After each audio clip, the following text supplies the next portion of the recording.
without further ado, I know she's going to show this film, but listen, give a big round of applause for former Miss America, Miss Hawaii, Angela Baracchio Gray. Stores with Joe London convenience here on A&E. The first runner-up is Miss Louisiana, Faith Jacob, and Miss America 2001, Miss Hawaii, Angela Perez Baracchio. Congratulations!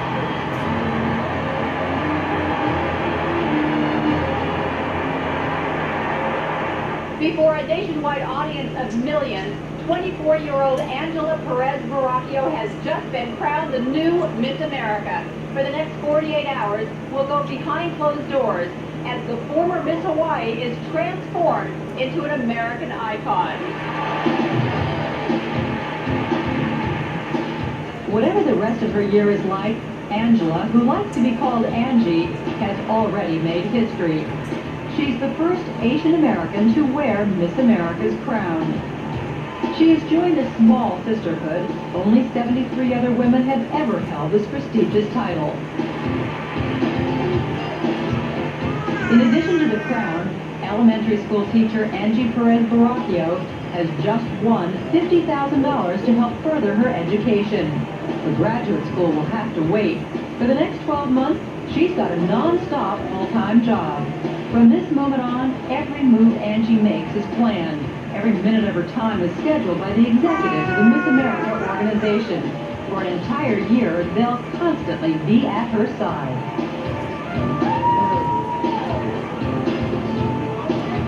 Primarily, her schedule adds up to a one-year-long tour of duty as America's Goodwill Ambassador to America.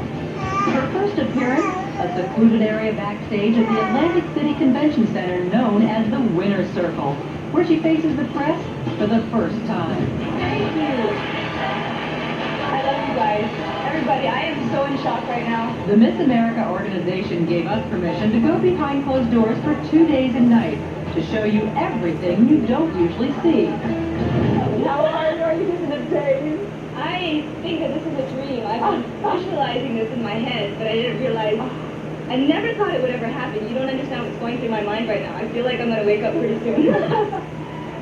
Sticking to a strict timetable, Patton officials usher Angie away from the press after 10 minutes.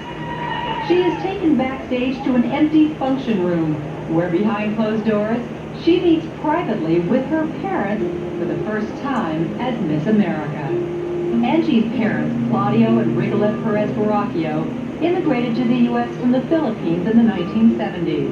Angie is one of 10 children. It was a strict household. In fact, Angie never wore a two-piece swimsuit until she ran for Miss Hawaii at the age of 18. Angie gets a chance to take a breath and admire her new crown. After only a few minutes with her family, Angie is escorted to a private party where the other contestants celebrate with their families. This is her chance to say goodbye to all of her best friends from the past 3 weeks. And all of you folks are winners as well. Love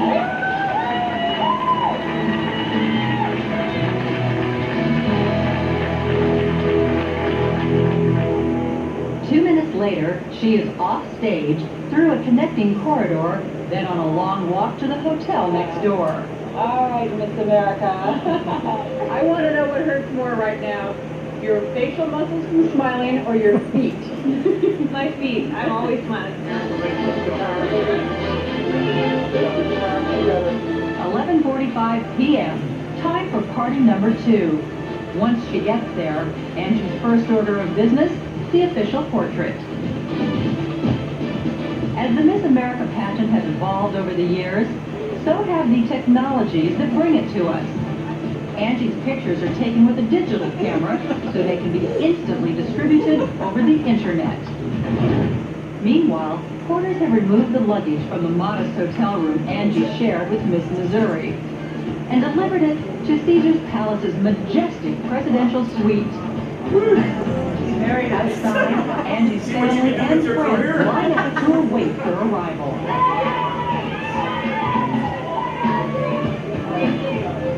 Behind the closed doors of the deluxe suite, Angie is host of private party number 3.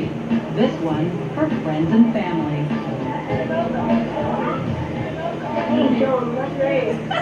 The party winds down at 2 a.m. Angie has been Miss America for less than 3 hours. Try to get some sleep. 8 o'clock on the beach, on the boardwalk. On the picture tomorrow morning. I'm sure they'll get me. Thank you very much. A security guard spends the night stationed in front of the closed door of her suite, so no one disrupts Angie's few precious hours of sleep.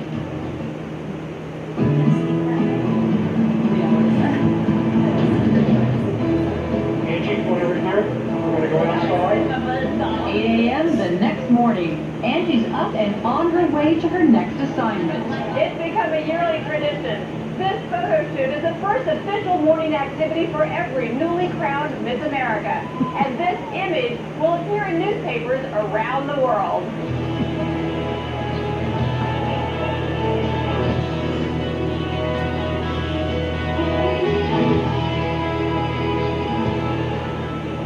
That's a good time, huh?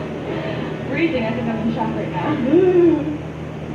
After the shoot, Angie hurries back to the hotel for a quick change of clothes, and then to a closed-door meeting with pageant officials to review her biography before it is released to the press. She also receives a wooden box. What's in the box? My traveling crown, of course. Was it heavy? It's heavier than my Miss Hawaii crown, but isn't that gorgeous? It really is. The crown, placed on Angie's head last night, had to be returned. It's the one that passes from one Miss America to the next during each year's show. The crown in the brown box is Angie's to keep. This crown, which has been set with over 700 rhinestones, cost about $1,000 to make. Angie shares with me the secret of how the crown stays in place. There are 2 pieces of elastic. I'll probably change these to black like I've done with my other crowns because then you'll see a big white cross on my head. So I have to get black elastic for this, and then you just put pins through. 1, 2, 3, 4. And it stays on. And it stays on. Typically, a crucial part of Miss America's training is how to face the press. We normally have media training for our Miss Americas because all of them have not had a lot of experience with the media. But she's so savvy, she doesn't need it. 10:30 a.m. on to the official day after press conference. Through the year, I'd like to be known as Angela Perez Baracchio, but when I'm signing autographs, I'll probably just put Angie. Afterwards, I was able to sit down with Angie for a one-on-one interview.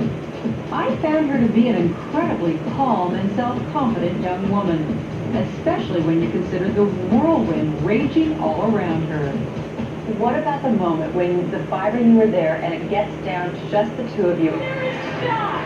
All right, that leaves Miss Louisiana and Miss Hawaii. So I thought, hey, she's probably going to win it all.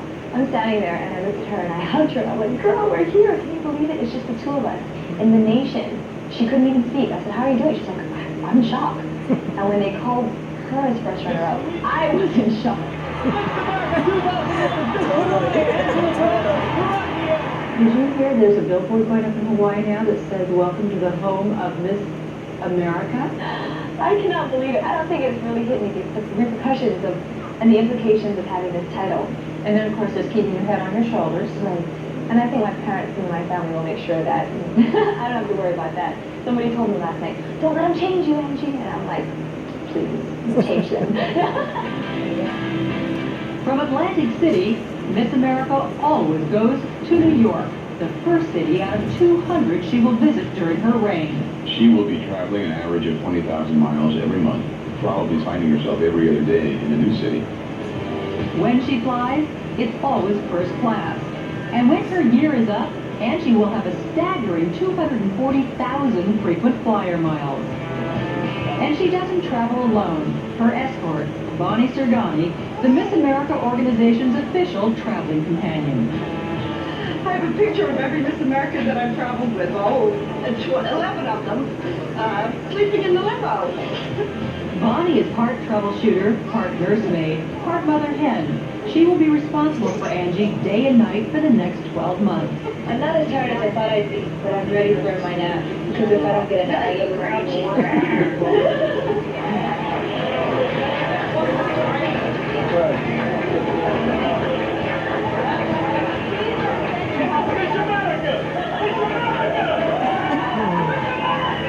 We'll see you in New York. Yes. Enjoy the ride to New York City.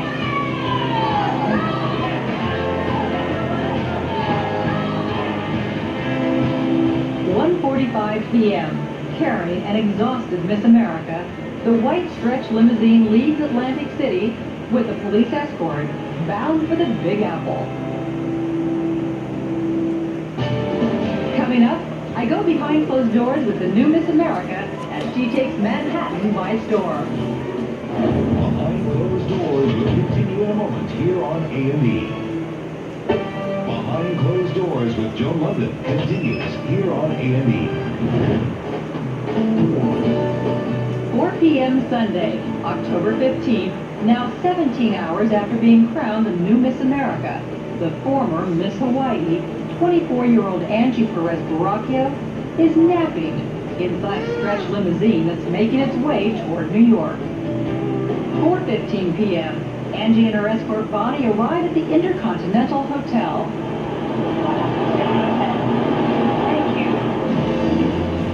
We took our cameras behind closed doors into the 6-room, 1,500 square foot Miss America suite. Going rate for the room, $1,300 a night.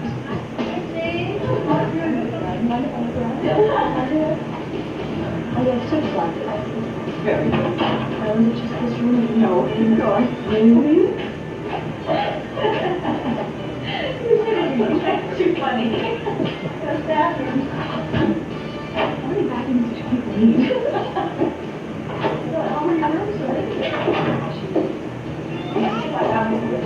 Your office, the living room, bigger than my house. Can you believe that? I'm fine. How are you? What's your work tonight? As Bonnie unpacks, she discovers that the former Miss Hawaii is in dire need of climate-appropriate clothing. She doesn't have any winter clothes. So we will make sure she gets closed-toe shoes and lots of suits and coats and gloves and scarves and be prepared for Minneapolis and Chicago and Boston and Denver, where we'll be going in the next few days. The cost of Angie's upcoming shopping spree, not a penny.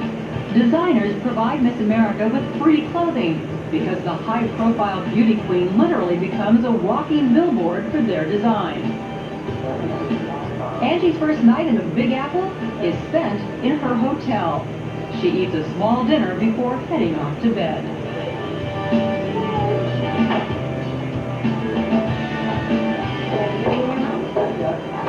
Good night. Monday morning's wake-up call comes at 5 a.m. At 7 a.m., a limousine picks her up to take her to the Good Morning America show at ABC.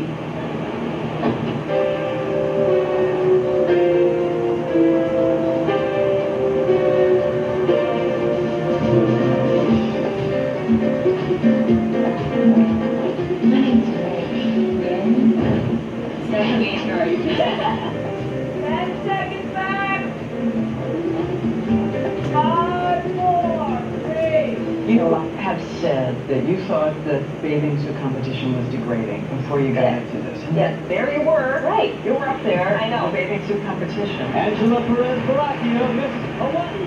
I play sports. I'm going to play the game. I'll wear the uniform. I'll do what I need to do to get that scholarship money because I want to get college educated. And that was the bottom line. So I thought it was worth it. 15 minutes later, Angie is back in the limo. Her next stop? Live with Regis, where Whoopi Goldberg is the day's guest host.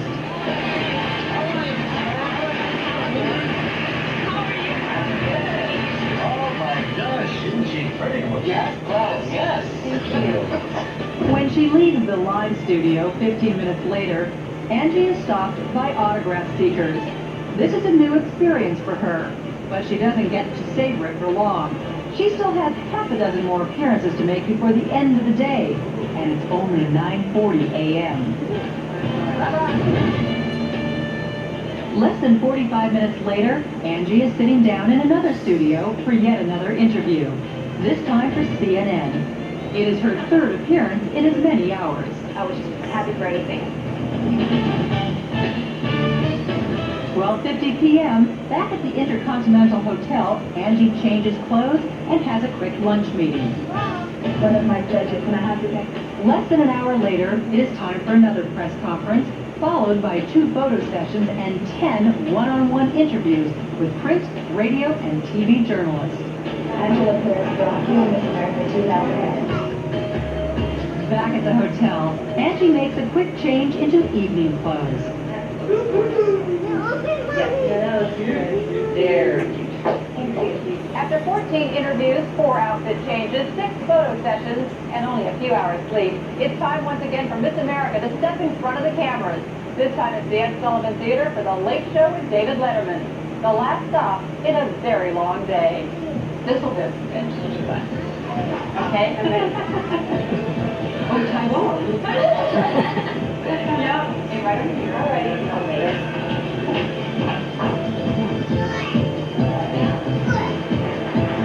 Please welcome the leader of the free world, your Miss America, Angela Perez-Bracchio. You think at the end of this you're gonna think to yourself, oh my gosh, I'm tired of being Miss America. Yeah, I think that'll happen. As I watched Angie's appearance on the television monitors backstage, I marveled again at all that she'd been through in the last 48 hours. 2 days ago, Angie Perez-Bracchio had been an unknown school teacher from Hawaii, and now her world had completely changed. Does it live up to the dream? It's way beyond anything I had ever imagined. I mean, yeah, I dreamed about it, but I didn't think it would come true. It's very much like a real-life Cinderella story. Think about it for a minute. You know, her mom and dad immigrated to Hawaii from the Philippines 30 years ago. And 30 years later, one of their 10 children is Miss America. If that's not the American dream, I don't know what is. I enjoy Miss America. Thank you so much. 2 days down, 363 to go. The 80th Miss America behind closed doors. For A&E, I'm Joan London. First off, I do want to say, in continuation of what my husband was saying, Tini talked about work ethic, and they say behind every successful man there's a successful woman. Well, I also believe behind every successful woman there's a successful man. And I met him when we were 15 years old in Hawaii. We met at church. He was an altar boy, and I was in the church choir with my family. I'm one of 10 kids. And so we were just hanging out. I saw him standing there and didn't really notice him because I was with someone else at the time. But we were friends for years and years, and it wasn't until we turned 18 that we kind of hooked up. And he has been very instrumental to my success over the years because you know how they say that it's important for you to believe in yourself. But I think it's even more important to know that there are people outside of you and yourself and your family that believe in you.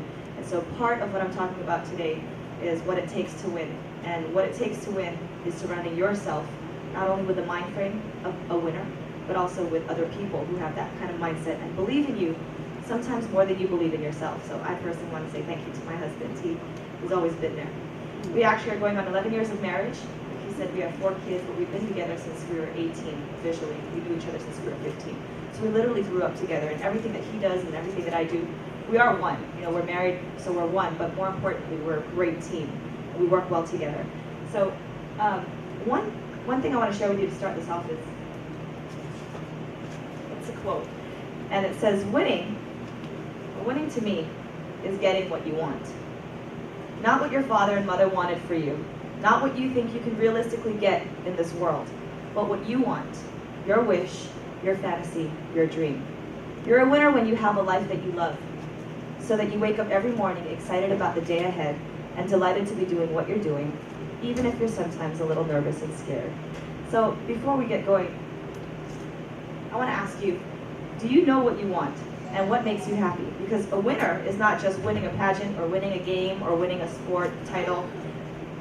It's being happy every day, doing what you love when you wake up in the morning. How many of you can say that you honestly happy with your life right now and you love what you're doing every day and you're super stoked and you're excited? Hooah! Fantastic. Teeny. Me, Abella. Abella, our wonderful Abella. Thank you for being here. Why are you happy where you are right now, Pua? I get to do whatever, what I love to do. And what do you love to do? Take pictures. I get to make money doing what makes me happy. So she's doing what she loves and she's getting paid for it. I have an amazing husband, an amazing family. I'm surrounded by some of the most positive and beautiful people. Amazing. And God never fails me. So it's also your positive attitude that's allowing you to see the world through that lens. Thank you. Abella, why do you love where you are right now? Tell me some of the things that is making you so happy and passionate and fired up about life. Probably because lots of trials and tribulations. Mm-hmm. Everyone in my family is healthy. And kind of like Pua, I have the opportunity to pursue my passion, make a living out of it. And what is your passion? Well, it's writing. It's writing. Writing, and of course, taking care of my family. And you get to be with your family, and you get to write, Yes. and you look gorgeous, and you know what? When you're happy, it shows. It shows from the outside all the way. It comes from the inside, but it shows on the outside. And so that's definitely important. T, why are you happy? I married that girl. Good. I'm doing what I love. I have a beautiful family, and I love where we live. That's kind of like the important things to me right now. I am very happy where I am. I have an amazing husband. I have 4 beautiful kids. They're all healthy. They're happy. I'm doing what I love. I get to teach. I get to travel. I get to do TV. I get to speak. I get to meet kids.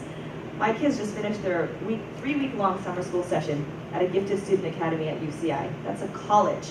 And they are in 1st and 2nd grade, going into 2nd and 3rd grade. And they just dissected a fetal pig yesterday, which I don't think I ever did in my whole life. They did frogs. They got to take out the eyeballs. They were telling me all these things, and I thought, I was able to give them that opportunity because I was teaching and speaking at some of the classes. So they kind of said, well, your children can come for a scholarship, which is kind of equivalent to about $5,000 for 3 weeks. And because of the talents that I was able to develop and hone and get my degree and my master's and also some credentials in, which is teaching, I was able to transform that into something that could eventually be something like trade. Teeny is also very lucky. He gets hired by so many people in the music industry to use his talents and his gifts that he loves. Not only can he get paid for it, but if people can't afford him, guess what they do? They give in trade. Well, can't afford to pay you that much. We can give you some in cash. The other half is in trade at Glen Ivy, which is a spa and a massage area. So whenever we're tired, he's like, babe, I got gift certificates, choke gift certificates. Go get a massage, go get a facial, get your nails done. Is it worth it? Heck yeah, it's worth it. Why? Because he's going out making people happy, getting money and trade for it. I do the same thing. I just probably took KK with me. Kayla's my daughter, she's 7 months now. We went on 5 trips since she was born. Took her to Hawaii for my TV show where we shot all these episodes for our TV show, where of course they pay for your airfare and room and board and you get paid for it. Hello, to see my family and friends out there in Hawaii and be on TV. Really cool. Get to do a TV show with my sisters, where my sister actually is the executive producer, and all the sisters, we all produce and write our own stories and we host it on camera. And then, I took her to Durango, Colorado, and we went to San Marco, Florida. We went to Napa Valley for my speech. She comes with me everywhere. I get to be with my baby. I'm still nursing her. I get to be with my baby and do what I love and get paid for it. That's amazing. But all of this didn't happen by chance. Winning is doing what you love and being happy about it, waking up every morning with that passion and that desire to be like, yes, I get to start my day. Not like, damn, the sun's up again. Dang. They say to give something, if you want something done, give it to a busy person. Well, why do you think that is? Has anyone of you ever heard that? Why do you think that is? Why do you think that is? Julia? Because when they're so busy because we have so much to do, we have to plan it out, but also feel like this big jump ball little. Exactly. You have so much to do that you have to plan. It's called time management. After I won Miss Hawaii, before going to Miss America, you saw the videos. You didn't see the before. A lot of people see, oh, you walk in as Miss America, like, oh, that's so cool. You wanted to win the pageant and you won. That's awesome. Yeah, it's awesome. But did you see the 6 years that it took for me to get to there? Did you see all the times I cried and called Teeny on the phone in college saying, I just lost a pageant? And he was like, what? Don't let 7 judges tell you what kind of person you are. I was heartbroken. And so I also was in sports. How many of you played sports? Raise your hand. All right. You all know that sports, you win some, you lose some. Sometimes it's not if you win or lose, it's how you play the game. You heard all those different cliches. but it's true. I played basketball for 4 years in high school. I was on the varsity basketball team. I ran varsity cross country for 3 years. And 1 year I decided to take off, and junior year I said, let me try something different. I'm going to play volleyball. Had some dramas in volleyball because some girls thought, oh yeah, there must be something going on for her to be a starter. Why did she get to be on the starting lineup? Must be the way she dresses, must be the way is she flirting with a coach? Is she, I don't know, doing something to make her be on the starting string? Oh, come on, that was the last thing on my mind. I was a 4.0 student, I was straight A student.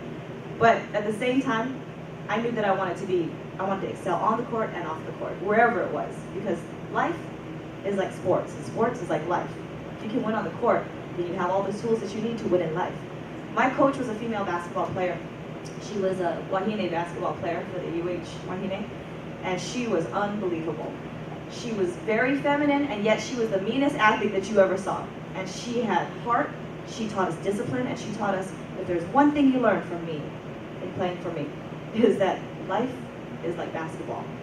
Life is like basketball, and you gotta win with grace, and you have to lose with grace. So you have to conduct yourselves as ladies on the court and off the court. And grades come first.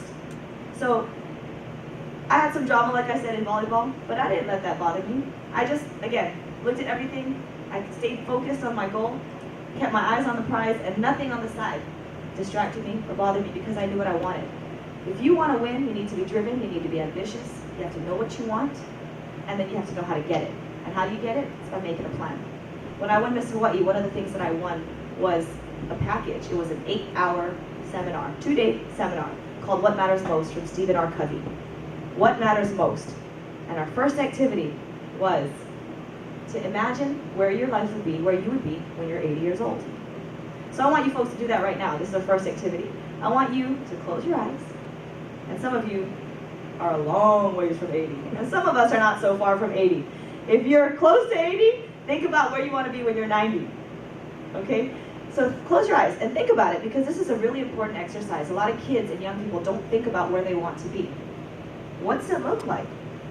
Where are you living? Who are you with? How do you spend your days? What are you doing?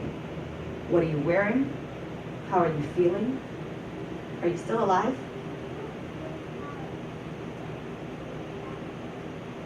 All right, open your eyes. Is there anyone who'd like to share anything about where you are when you're 80? Oh, Bella! I have to do it. Why do you make me cry? Aww. No, because this is going to sound really weird. I've always seen this vision forever, even when I was a young Wahine. But I see myself a beachside, and it's a large window overlooking the ocean. Wow. And I actually see the room. There's books. There's wood on the floor, and I have a writing space. I'm also a calligrapher. Wow. And but what made me kind of weep is because I just lost my mother, who was in her 80s not too long ago, and she didn't pursue her dreams. And that has been, it's just fueled this desire. And the first thing you said, I haven't never done this. I thought that was a nice exercise, and that was the first vision. I was wearing something white and flowing. Amazing. Okay, thank you for sharing. Anybody else want to share about what they are doing, where they are when they're 80? Anybody? Be retired. Retired? Where are you living? I'm living in a huge house with all my grandkids running around me. That's what I imagined. That's exactly what I thought. That's exactly what I thought. Retired, loving life, having fun, running around with grandkids. Doing absolutely nothing. Yes. Okay, that's a perfect example of why I'm here today. Because when I was 24 years old, right after I won Miss Hawaii, I'm like, I got the world on my fingertips. I could either win Miss America or I won't win and I'll still be Miss Hawaii. Big deal. I was stoked no matter what. I mean, I cried when I won Miss Hawaii. I didn't even cry when I won Miss America because I'm like, that's just icing on the cake. I was Miss Hawaii. How can you lose? When you have a winning attitude, no matter what, you are a winner. Okay? You have a winning attitude. And so one of the things that I did was this exercise, and I thought to myself, if I'm 80 years old and I have a big house and I'm by a beach and I'm retired with my grandkids and my husband, then I need to get married at some point. I'm going to need to have kids and figure that into my timeline. I'm going to have to figure out how I'm going to make money so I can retire happily and comfortably and get a big house. If I want to live in Hawaii or if I want to live near the beach, it's expensive. So how do we set up the savings for that? What do I need to do now when I'm 24 years old in order to get to that point when I'm 80 or 90? So you see where I'm going with this? It's the bigger picture. Some of us think, oh yeah, I want to be a musician, I want to make money. Awesome, Teeny's a musician, he's making money. What happens tomorrow? Now what? Have you done the long-term goal? Have you done the thinking and the planning out that you need to plan? So this was like a jump start of my career. 24 years old, they said to me, imagine where you want to be, and now you start with the end in mind. What did I just say? What did I just say, everybody? Start with the end in mind. Thanks, Aaron. You like, well, so if you start with the end in mind, you know the end result. A winner will start with the end in mind, and then you got to work backwards. Teeny said to me, Angie, I want to get my CD out. I know a lot of people, they're sitting on their CD 5 years, 6 years, they still haven't done it. I said, you want to do it? Do it. Let's put a timeline to it. When do you want to buy? Oh, November? Well, it's April. What do you need to do in May, June, July, August, September, October to get to November deadline? Oh, I gotta finish writing songs. I gotta find somebody to record my music. Oh man, how am I gonna get the money to pay for that? Oh, geez, I gotta market it. I gotta find a designer. I gotta print it. So all these things are important for a short-term goal, but you start with the end in mind. Now you gotta plan to get there. You need a roadmap. If you want to get to Arizona and you don't have MapQuest or you don't have GPS or Google Maps, you're not going to get there. You want to get there, but you don't know how. What's empowering is when you know where you want to go, and then you know how to get there. My brother, bless his soul, he died in 2006. He was 28 years old. And he said to me, like, how do you know what you want to do? How do you know what you want to do, Angie? He used to ask me, how are you so balanced in your life? Like he just didn't understand. And I said, to me, it just came naturally. You know, sometimes we're born with certain gifts and abilities, but I definitely have a lot of weaknesses. And he says, how do you balance it all? How can you do it all? Can you do it all, Angie? I said, you can do anything you want. You just got to know what it is. And once you know, he would tell me, Angie, I think the hard part is knowing what you want. He said, I think the easy part is executing it. I said, absolutely right. The hardest part is knowing what you want. If you don't know what you want, you can be running around in circles like a chicken without a head. Woo, every day, woo! And then you're like 24, and then you're 25, and then you're 30, and then you're 40, then you're 50 going, what did I do in my life? Where did I go? You have no direction. So right now I'm hoping and I'm praying that you folks will start thinking about your futures. Does anybody have paper and pencil out here today? Anybody have paper and pencils? Or pens? No? No pen. Okay. I was hoping to do an assignment for you. I got some papers. I don't know if we have enough pencils, but if you have your phones or iPads or you want to start this exercise, I'm going to start an exercise with you, but before I do, I want to show you what the end result is. All right, so I'm a teacher. I have a bachelor's degree in elementary education, a master's in educational administration, and I also am a current teacher, but I'm a speaker, I do television, and I host different things. But here's something that I did in my teaching class with other adults. I've done this with kids from kindergarten all the way to adults. So I just recently did it with some middle schoolers and high schoolers. We've done this with college students. I learned this activity in college. Some of you may have heard about it or have done it before. It's called a life map. How many of you have ever done a life map? Never? Okay, so basically very simple. I am not the best artist, as you can see.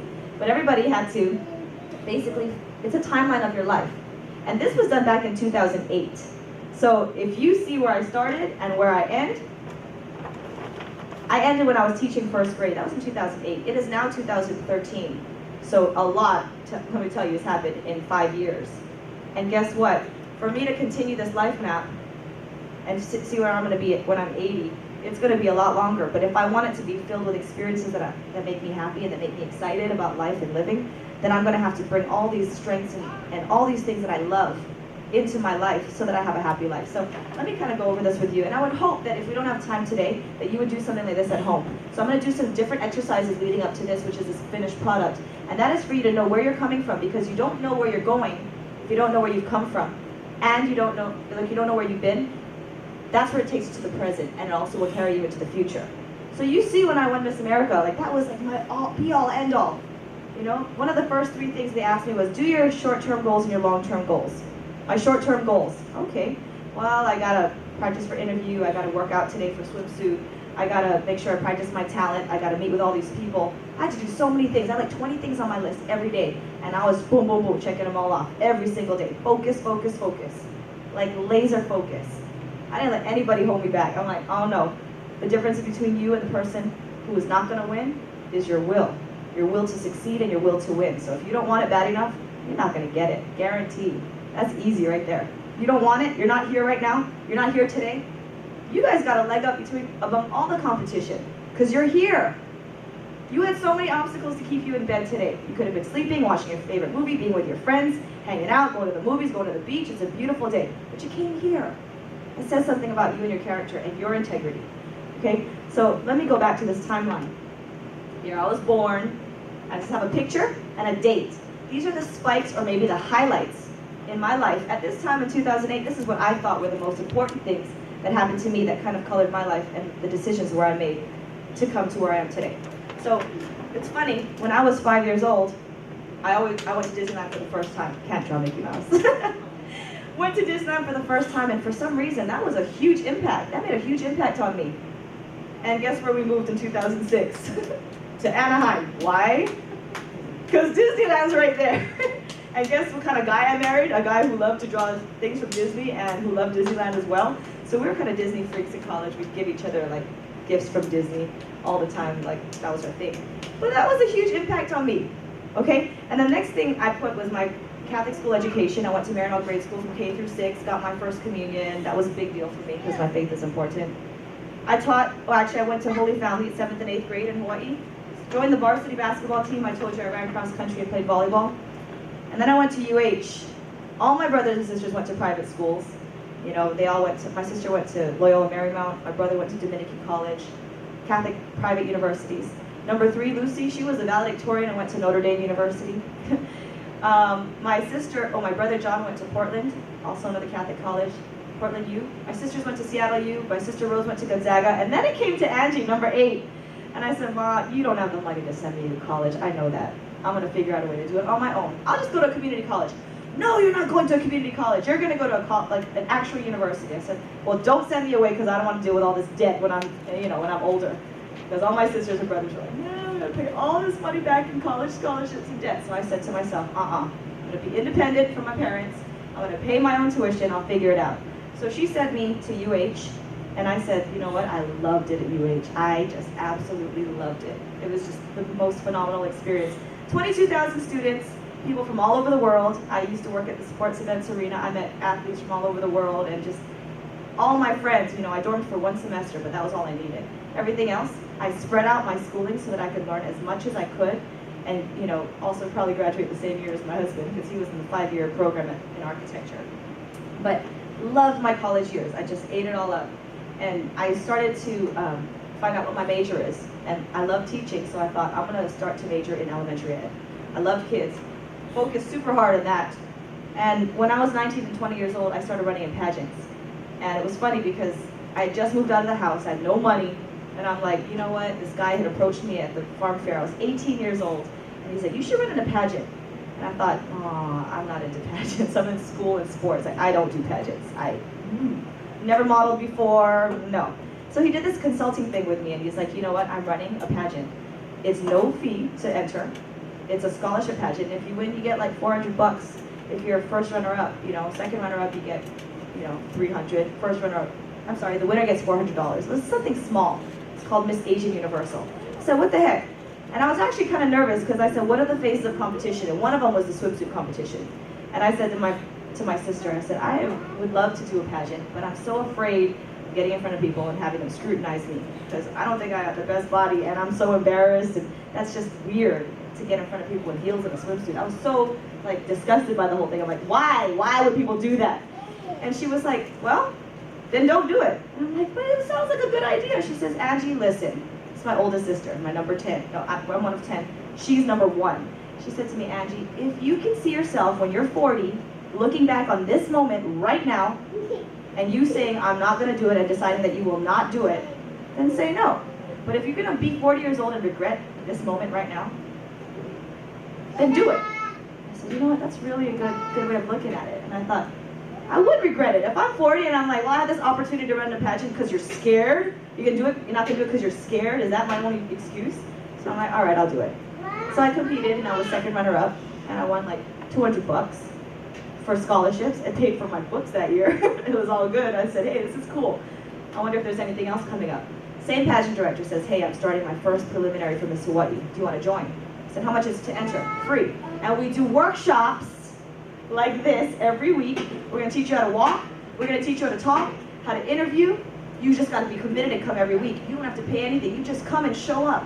Exactly what you guys are doing here. And I did this every week.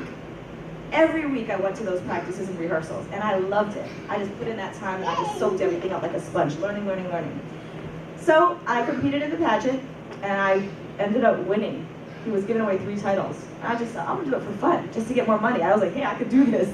So I ended up winning. I went on to compete at Miss Hawaii, and I remember standing on stage because they were giving away 3 titles. And there were 18 girls up there, and they were like, all right, this girl won, and Angela Perez Barranquio. And I'm like, I won, and I remember the current Miss Hawaii saying, these 3 lucky ladies will go on to compete at June 2nd at the Hilton Hawaiian Village at Miss Hawaii. And I looked at my friend and I said, did you do this again?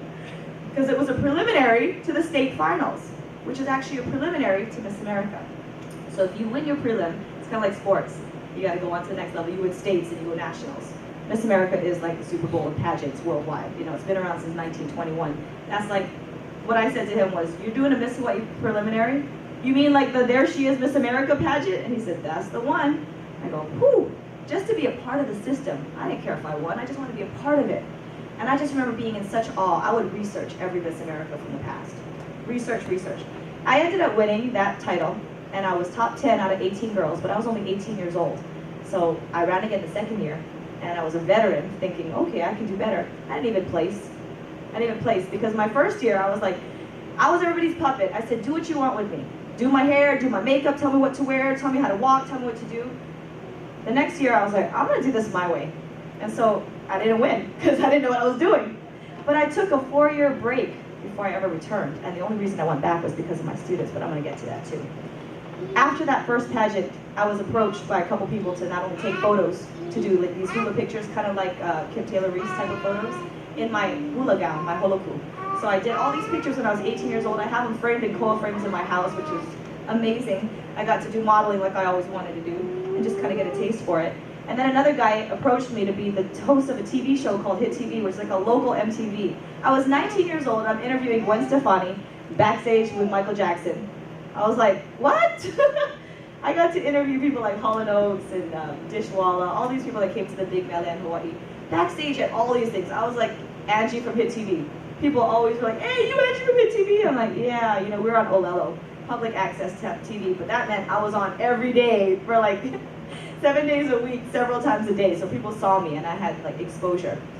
After all that TV experience and being on the other side, interviewing all these, we're playing music videos and interviewing all these guests, big people coming into town, Babyface, After 6, I mean literally every celebrity that hit Hawaii, I was there interviewing them. And I'm 19 years old, okay? So, Hit TV. I did that for several years, and you know, meanwhile, Tini and I are having a long distance relationship because he, you know, kissed me at the airport the day he left for college. Smooth. 5 years later, you know, we're doing long distance. So I was just focused on pageants because, you know, we were apart. So I had to keep myself busy. Meanwhile, I got my degree in elementary education. My sisters and I all played music because, you know, my whole family plays music. So we were actually the church choir growing up. We sang in the choir, played music. I was the cantor, played the tambourine, the piano. For High Tide, my sisters and I we had a four-girl, all-girl rock group. And we did cover songs and some originals. We did our own music videos back home, so that was really cool during college. And then I graduated in 1999, and I got my degree in teaching. But my priest at Holy Family, where I went to school, said, hey, you used to volunteer as a coach here, as a basketball coach. Why don't you come back? Why don't you come back and be a teacher here? I said, I would love to. I'd love to teach 2nd grade. But he goes, we don't have any teaching positions open except a PE position. I said, shoot, I'll take it. So he gave me the position, but it also gave me the job of being the athletic director for the entire school. So I had 200 kindergarten to 3rd grade PE students, and then I was in charge of 5th to 8th grade, all the sports. So I was in charge of basketball, volleyball, and track, which was cool. But it was a lot of work as a first-year teacher right out of college. I got my degree and boom, I'm already teaching and trying to be compared to other master teachers. But this was the year where I started coaching volleyball. And 2 8th grade students came up to me with fears of trying out for the basketball team. And they said, Coach, we love playing volleyball for you, and we want to play basketball. Here's a problem. We've never played basketball before. And I said, well, that's kind of a problem. And they said, but what if we make the team? Or what if we don't make the team, we try and we get cut? We're in 8th grade, like the 5th, 6th, and 7th graders are going to tease us. That's going to be really embarrassing. I said, well, how do you solve the problem? And they said, well, we just need to practice more. I said, I will work with you every day on basketball skills if you make the commitment to come to me during my office hours or during lunch break. I'll work with you every day if you promise to show up. And I said, because you got to be in it to win it. I go, if you don't try, you'll never know. Because your other alternative is don't try out for the team and then you won't make it. Then you'll regret it as 8th graders looking back at this moment saying, I never did it because I was scared. So I said, look, let me tell you a story. When I was 18, and I told this story, right? The farm fair dude inviting me to come to this consultation and inviting me to his pageant. I said, I ran in pageants. And mind you, I was a PE teacher, so I wore t-shirt, shorts, tennis shoes, no makeup, and hair in a ponytail every day. And I said to them, I used to run in pageants. They started laughing. You ran in pageants? I'm like, yeah, why? No, oh no, we were just asking. I mean, you just don't look like it. I'm like, yeah. So I said, I used to run in pageants, but guess what? That's not the point. I said, my point is, I was able to earn over $14,000 in scholarship money just for trying out. I paid my college tuition with that money. And they're like, oh, cool. I said, well, I made friends, but I said, I wouldn't have known. I wouldn't have known if I didn't try. And they looked at me and they said, can you run again? And I'm like, this isn't even about me, this is about you. So let's get back to the focus, okay? You guys trying out for the basketball team. And they said to me, well, you're telling us to try out for something, but you're not going to try out for something that you're afraid of doing? I said, oh no, I already did it. That's my point. I already did it. And so they said to me, well, you're not going to do it again? I go, why would I? Could you? And I said, yeah, I could. I mean, it's my last year if I were to run, but I'm done with that already. That was like in my past. And they literally changed my life at that moment because I went back to Teeny. He was then living in Hawaii. He had just moved back from graduation. I called him up and I was all upset. I said, dude, these kids, I'm trying to help them, and they turn it around on me, telling me, oh, you should run for a pageant again. I'm like, what is that? I was really upset. So I talked it out with him, and being the good boyfriend that he is, you know, he listened to me, and he's like, well, just tell him no, don't do it. Don't do what? He's like, well, just tell me you're not going to run. I go, well, how would that make me look? If I tell them to do something, and they're challenging me, how does that make me look? He's like, well, then do it. I go, I don't want to run in a pageant, I'm a teacher. He's like, then don't do it. I'm like, did you know that the Miss America organization is the largest scholarship provider for women in the world? They gave away $45 million last year. And I'm like going on and on. I literally was to tears, like passionately speaking about the pageant. And I said, Miss America gets to travel 20,000 miles a month. She gets to speak on the whole, you know, have this whole world be her classroom. I could totally do that. And he's like, then do it. And I'm like, are you not listening to me? I'm not going to do it. He's like, well, then don't do it. So he literally was playing devil's advocate. And through the process of talking it out, like any good friend does, he said, so what do you want to do? I said, well, how can I talk the talk when I ain't walking the walk? And he says, so what do you want to do? He said, well, what if I did try for it? I said, it wouldn't be so bad, right? And he said to me, just know, honey, do whatever you want. But if you try out for Miss Hawaii, not only are you going to win Miss Hawaii, but you're going to win Miss America. And I said, yeah, right. You're such a good boyfriend. I went back to school the next day and I said, all right, you guys, I got a deal for you. They're like, what? I go, I'm gonna work with you every single day in basketball skills. And at the same time, I'm gonna challenge myself to do something that I do not want to do, and I'm kind of nervous about doing it because I did it twice already and I don't think I could do it again, but let me just put this out there. So I made a deal with them. I said, I'm gonna run for another pageant if you guys try out for the basketball team. So literally, they came every day at recess or lunch, and we worked on defense and basketball skills, ball handling, everything. They ended up making the team and being voted by their peers as the team captains that year. Meanwhile, I'm competing for a pageant. So they come to my pageant, and the kids call me Miss Baracchio or Coach Angie, because I was single back then. And I remember a handful of those girls and some teachers came to my first pageant. I competed for Miss Oahu during this time. And so I'm standing on stage, and all the kids are like, we're so excited for you, Coach Angie. I said, hey, you better watch out. I said, this is because of you. I'm up here because of you. And they're all like cheering for me. They all had signs, go Coach Angie. And they're screaming for me during the whole pageant. They're calling the winners, and they're like, second runner-up, so-and-so. You think I won that pageant? You think I won that pageant? Yes? First runner-up, Angela Perez Baracchio. I was like, father, I'm smiling. They give me the flowers. And I'm like, I can't believe I just did all that work for nothing. And I'm smiling, and I was really disappointed in myself. And the kids are screaming and screaming, yay, Coach Angela. They were stoked, and I still won scholarship money, mind you. And I thought to myself, wait a second, on stage, this is my thought process on stage. I'm really disappointed, I'm upset, I want to cry, I'm embarrassed, and I thought, wait a second, if anything comes out of this experience, at this point, I've tried something, I challenged myself, now they better follow through with their deal, right? They're going to try out, and this is before they were on the team. But they're watching me go through this motion, and I actually did not win that pageant. I was first runner-up, next day at school, on the loudspeaker. Excuse me, boys and girls, this is the principal of the school, and we would like to congratulate Miss Baracchio for becoming first runner-up at Miss Oahu, and everybody's cheering, the whole school, you can hear like, ah! All the kids come up to me after school, Coach Angie, Miss Baracchio, you were in the pageant, you went first runner-up. I'm like, I didn't win. They're like, yes, you did! And I'm like, oh, I did, oh, okay. And they're like, you should do it again! And I'm like, I think I'm good with pageants now. I mean, I just wanted to prove a point, that's it, I'm done. And all the kids were like, no, you have to, like literally jumping up and down, hugging my leg. My little kindergartners are like, you gotta do it again. And I'm like, I could possibly do it one more time, but I'm done, I'm good, I have enough on my plate. So they basically said, when's the next pageant? They pushed me. When's your next pageant? I said, well, the last one's in March. Well, you should do it. Don't you want to go to school? Don't you want to get more money for scholarships to get a master's degree? Isn't that what you want? And I'm like, I guess you're right. But I thought, hey, it's already worth it because I already proved my point to them that I tried something I was afraid of. I could have walked away happy. But they pushed me again, and I said, you know what? Let me just finish what I started. So I went back to compete for the title of Miss Leeward, and I won, which qualified me to compete for Miss Hawaii for the third time, which I won, which qualified me to compete at the Nationals at Miss America, which, as you know, what happened. My whole school, there were 800 parents, students, and teachers. My pastor, they're watching it back home in Hawaii on 3 big TV screens and a mock runway. And my pastor actually said, he sold tickets and said, come watch Miss Baracchio become Miss America. Like, he sold tickets and people bought it. And they were there and they watched me live from Atlantic City winning the title of Miss America. And that's why when you see me, like when I did this with the scepter, that was a Waterford Crystal scepter, was worth $10,000, and they were freaking out when I did that. But that was for my students because we just finished a T-ball unit in first grade. And that was like, you know, talking to the girls during my top five with Marie Osmond, I was talking to my students back home because I wouldn't have been there if it weren't for them pushing me. My point of all this, and I'm not even done with the timeline, but as you can see, my life took a turn at that point. I could have written a whole different timeline. I could have been teaching for 20, 30, 40 years, which I thought I was going to be doing.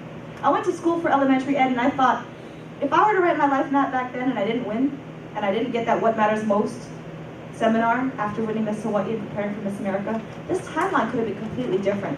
So I won the pageant, went to become Miss America. I started a 20,000-mile-a-month national speaking tour. I was flying to a different city every 18 to 36 hours, like we heard. It was first class, it was wonderful, it was tiring, it was amazing. It was hard. I probably came home 6 times to Hawaii, and it was very challenging. But through it all, Teenie and I stuck together. It was rough, but it was worth it. I went back home, and during my last few days as Miss America, my title was, I was giving it up in September 21st, 2001. Sound familiar? 9/11. 9/11 happened. 9/11 happened, and that just, it was incredible to see the outpouring of patriotism being on the East Coast. I was in Philadelphia, I was driving through New Jersey. I had friends whose like family members, sons, died in the American Airlines crash. They were pilots. Some people were in the building. I met a guy 2 weeks earlier from the World Trade Center who gave me his card and said, if you ever come to the World Trade Center, I will host you and your friends up at the top of the World Trade Center, because he was the manager of the restaurant. And later on when we saw the newspaper, he was one of the casualties that was written on the newspaper. And it was just incredible and surreal to be Miss America at that time in history, to have to experience that and be a leader at that time, because I remember the CEO calling me up and asking me, do you want to come back to the pageant for this, you know, for the telecast? And I thought, you should cancel the pageant. That was the only year that the Grammys and the Emmys and everything that was supposed to be on TV, all the, like the Oscars that was supposed to go on at the same time, they canceled it because of 9/11. We were the only telecast that went on that year. I was co-hosting with Tony Danza, and they literally scrapped the whole script. We were supposed to do this big thing, ball gowns, going back to old Miss America, like classy style, and they changed it. They said, you know what, we're going to do a tribute to the victims that died in 9/11. So that had happened, and I came home, and I thought to myself, what's important in life? Do I want to go? I had a meeting on September 12th with some folks from Entertainment Tonight, and with William Morris Agency in LA. So I was actually going to interview with them and do stuff here in LA and move here right away after 2001. And after 9/11, all my business meetings got canceled, and I had to reevaluate, what do I want to do? I thought, shoot, I just want to go home. I want to get married, number one. I want to get married. I want to start my life with TV. We waited too long. I wanted to have kids. And I also wanted to do a lot of other things. That year, I met with a team of people. I hired like lawyers and a PR company to sit with me and map out, do this, and map out my future. And I had short-term goals, I had long-term goals, and I wrote down all the things that I wanted to do. They asked me, well, what do you want to do? I said, I want to have kids, I want to get married, I want to travel, I want to be a spokesperson, I want to start my own foundation, I want to be on TV, I want to, I was telling him all these things. I want to move, I want to go all these places and continue to be a motivational speaker. And I remember my lawyer sitting in that meeting, he looks at me and he says to me, you're crazy. You can't do all that. I said, you can't do it all. And I looked at him and I said, you want to bet? I told my sister, he's fired. I don't like this guy. I don't like when people say I can't do something. And what I realized is that I can do anything I want. I just have to put it on a timeline. And all the things that you dream of doing and that you want to do that's a part of you, because I'm not limited to just being a teacher. You can do all those things. I always wanted to do television. So just because I'm on television doesn't mean I can't do teaching. And just because I'm doing those things doesn't mean I can't be a good wife, I can't be a good mom, doesn't mean I can't be a good friend, doesn't mean I can't travel anymore now that I have a baby and I'm still nursing. Does it mean that? No. You are the only person that puts limits on yourselves. And so I hope that you don't limit yourself. I went back in 2004 and I was pregnant with my first child, and literally I graduated on December 19th and Isaiah was born on December 31st. So it was huge, and I'm like, I just hope I get my degree and I get to walk. So I got to walk and have my baby, and in 2004 my sisters and I started a TV show called Living Local with the Baracchios. It's kind of like The View, but it's a magazine format TV show. It's been around, we're going to hit 10 years next year. We just made our 200th episode, which is amazing. I get to fly back and see my family work, get paid, and do television with them. Started my scholarship foundation for character education, because that was what my platform was. And you can see on this lifeline, or this life map, I had 2 kids at the time, and we moved to California in 2006. We now have 4. 2006 was a huge year for me because I told you my brother, he passed away in 2006. And then I started working at St. Anthony Claret School in Anaheim as an elementary teacher in 1st grade. Well, after that, I started teaching in Newport Beach as a 3rd grade teacher. And just recently I took off time to be with my babies, and I want to eventually get back to teaching. My other goals include now teaching at a university. And my kids are everything to me, so education for them is key. Everything that Tina and I do is to educate our kids and make sure that they are raised the right way so that they can be contributing citizens in our society. And then for me, all my career goals that I've already been able to reach, have set me up for the rest of my life, but I also know that I personally need to take a back seat to my kids because this is their time. So the rest of here from 2008 is unwritten. 2013 is where we are today. I'm 37 years old. 13 years ago I won. And I never thought that my life would be as great as it is now. I'm so blessed. I'm so blessed, and I'm very happy. And yet, I'm still alive, and we still got a future ahead of us. You all have a future ahead of you. You mind telling me how old you are? You're 20. How old are you? 19. 19. 18. 16. 22. You got your whole life ahead of you. I just remember looking at you, I'm like, I remember where I was when I was your age. People always tell us, this is our time. They used to tell me in high school, this is your time. All my professors, and I used to look at them like, man, we're so lucky, it's our time, it ain't your time anymore, it's our time. I thought, we are so lucky. And I remember coming to these workshops for the pageant, and all these people would volunteer, like Tui and Pua and Terry and Dad, all these people, Abella, they would come out, and they would volunteer, and I thought, how lucky am I? I'm 18 years old, I'm 19, I ran in pageants when I was 24 is when I went. But those 6 years, whenever I do these pageant workshops, I thought, how lucky are we that people are volunteering their time? They're coming out on their Saturdays, they're coming out on their weekdays to help me with my bio, to help me do a mock interview, to help me, and they're not even getting paid for it, and these are professionals? Are you kidding me? I'm gonna take that. I'm gonna take that, I'm gonna run with it, I'm gonna make it my own. You guys have the whole world ahead of you, and I'm so excited for what's gonna happen to you. How many of you know what you wanna do when you graduate from college? Y'all know what you wanna do? Like, what do you see yourself doing? Because if you wanna be whatever it is, let's say you want to be a big musician, and like I said, Tina's a musician right now. That's great. What's your next goal? Because you always got to keep pushing that envelope, Somebody told me, my mentor teacher told me once you start to feel comfortable, she's like, that's when you know that you need to kick it up a notch. You got to start challenging yourself. You're bored. And when you're bored, you're not challenging yourself. So once you're bored, you gotta challenge yourself. You can rest all you want when you're dead. Don't rest, you know? You guys are young, and you have talents and strengths. Okay, so what I want you to do right now, because if you all don't know what you want to do, that's perfect, because you're eating right out of my hand. I want you to start thinking or making a list of your strengths, your talents, and what you love. What are the three? Strengths, talents, and what you love. I actually just did this activity with little kids. I did it as an adult myself. And I've been doing some research on the brain. It's interesting because adolescents are at that phase where their brain, the frontal cortex, is not completely developed when they're adolescents. That's why when you're in like middle school, you kind of make stupid decisions. We all did, right? Because your brain is not fully developed. But you can do things to counter that by doing things like this. Building up your experiences in your brain so that these synapses in your brain connect. It's kind of like, you ever heard that Mozart effect where you listen to Mozart, it makes you smarter, or like music makes you smarter? It's actually true, because there's so many patterns in music, which is awesome that you guys are here.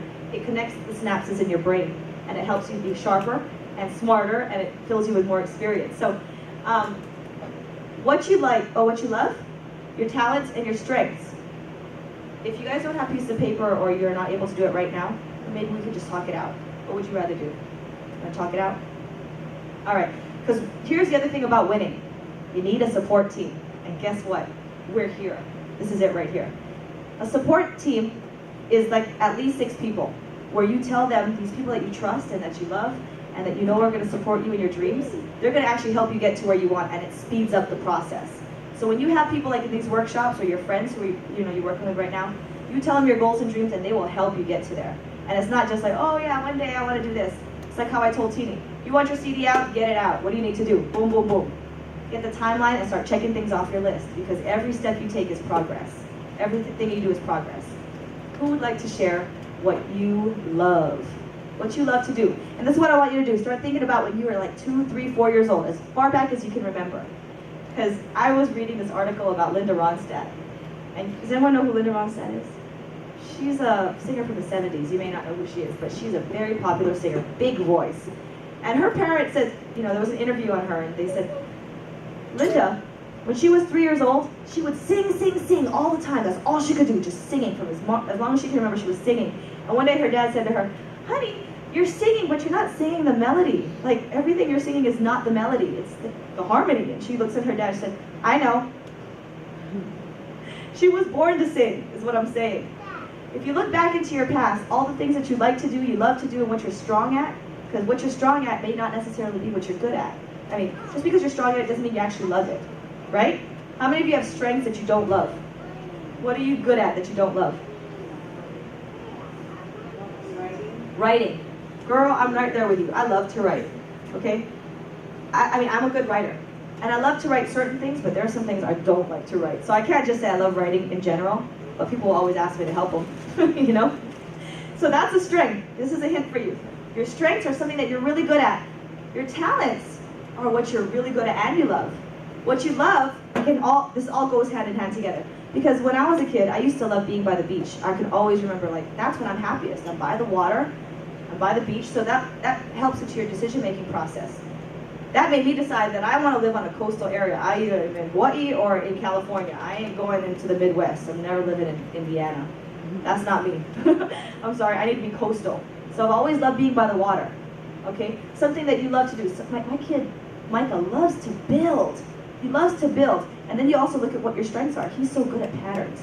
Everything I say, he goes, Mom, it's like this, it's like this. And he'll start comparing it to something else. I'm like, dude, this kid is sharp. So as a parent, I want to pull those strengths out from you to figure out what you want to do. And so the first thing I want is to know, what are your strengths, your talents, and what you love? So who can share with me? What are your strengths, talents, and what you love? You might love science. This kid I met yesterday was all about math. Math, math, math. I'm like, oh my goodness. Talents are what you are good at, and everybody else looks at you and says, how do you do that so easily? And you're like, oh, it's easy. Have you ever heard someone come up to you and be like, nah, I don't know how you do it. I wish I could do that. But you're like, that's so easy. So easy. What? Like cooking. My brother-in-law Tom is so good at cooking. JT is so good. My other brother-in-law is so good at football. My husband's so good at playing the guitar. He can pick things up and do things by ear. I'm like, I wish I could do that. Is there something about you that people say to you man, I wish I could do that so easily. And you're like, it's cake. I can do it with my eyes closed. Is it dancing? Is it singing? Is it helping people? Is it listening to people when you would rather, other people would rather get up and get out? Are you a really good nurturer? You know, maybe you're really good at speaking to people. Maybe you're just really good at listening. And this all leads to what you're going to do in your future, because you want to make sure that what you're doing is what you love and what you're good at, right? And that you get paid for it. Otherwise, what's the point? You know? I wish you guys had pieces of paper. Can somebody help me out here? Love.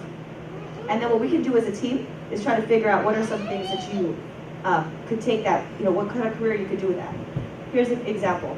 Students in my other class said, I absolutely love interior design. Interior design is I'm all about interior design, but I also like to cook. You know, I love to cook. It says, you know, another kid says, I really am good at cooking. I don't love it, but I'm really good at it. Okay, interesting. So his partner came up to him and said, well, maybe you could be like a chef. And he's like, oh, I'm really good at running. Maybe you could be like a chef in a really big kitchen where you could run back and forth. But it was really cute, the kind of things that they came up with. So anyway, I want you to start thinking about your strengths, your talents, and what you love. If you don't want to do it now, put it in the back of your mind, because this is the stuff that you need to do for your work. You have to put in work to find out where you want to be. And don't just stop at, hey, look, I want to be this great singer. Like, I shouldn't have just stopped at Miss America, because you saw that there's more to my life. And I honestly didn't even think about that. I thought at the time, I want to be Miss America. And I didn't think beyond that. And so now when you're looking at the 80 years, where do you want to be when you're 80 years old? Now you got to think, okay, if that's just part of my timeline, that's not what defines you. It's not what defines me. That's a part of what I did. And yet it will color the rest of my life. So what I would like for you to do, you know, whether it's today or at another time, maybe you work together in your support teams, look at your strengths, your talents, and what you love, and create a life map. And so by taking those strengths, talents, and what you love, then after you get to today, whenever it's 2013, this is what I had my kids do, you continue your life map, which is always changing. It's very dynamic. You could put goals today that you could change tomorrow. But let's say you're really good at helping people and you're really good at building. Like my son Micah.